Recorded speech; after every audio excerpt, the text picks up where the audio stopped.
You really choose some exotic places for your holidays, Mr. Marchant. My wife and I'd never dream of going to Venezuela.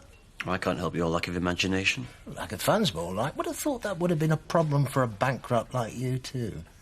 But you had plenty of money on you when we picked you up. Which I'd like returned as soon as possible so I can continue my holiday in peace. I think I'd like to know where you got it from first. Look, I'll be honest with you, Inspector. Be a good start.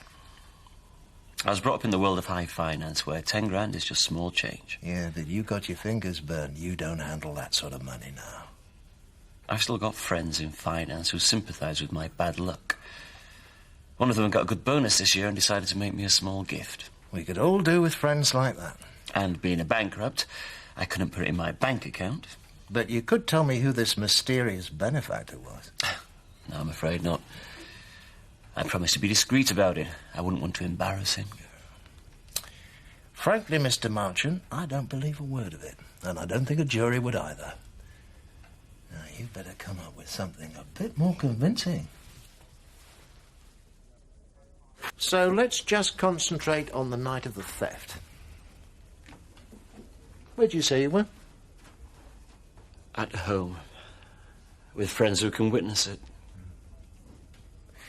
Now, the trouble is, I've got a witness who says you were somewhere else.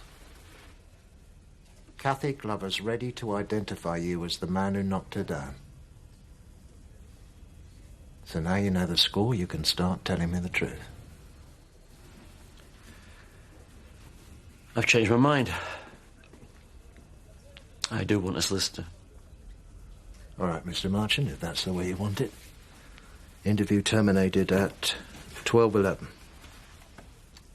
Take him down to the cells. You are charged that you, on Tuesday, 15 September, at the Home Farm Stud, stole a stallion Orsino to the value of £300,000 belonging to Home Farm Stud, contrary to Section 1, Subsection 1 of the Theft Act 1968. You are further charged that you, on the same date, drove a motor car on Connelton Road dangerously. I'm required to give you written notice detailing these offences. And to remind you that you are still under caution. You do not have to say anything, but it may harm your defence if you do not mention, when questioned, something which later you rely on in court. Anything you do say may be given in evidence. My client has nothing to add to his original statement. Thank you. This interview terminated at 12:45. We'll talk again later.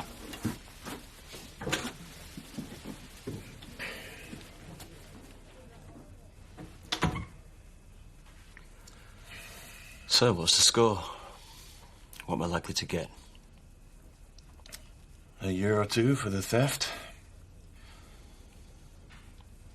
About the same for causing injury by dangerous driving. You mean they could send me away for 4 years? The sentence would be concurrent. With good behaviour, you could be out in a year or so.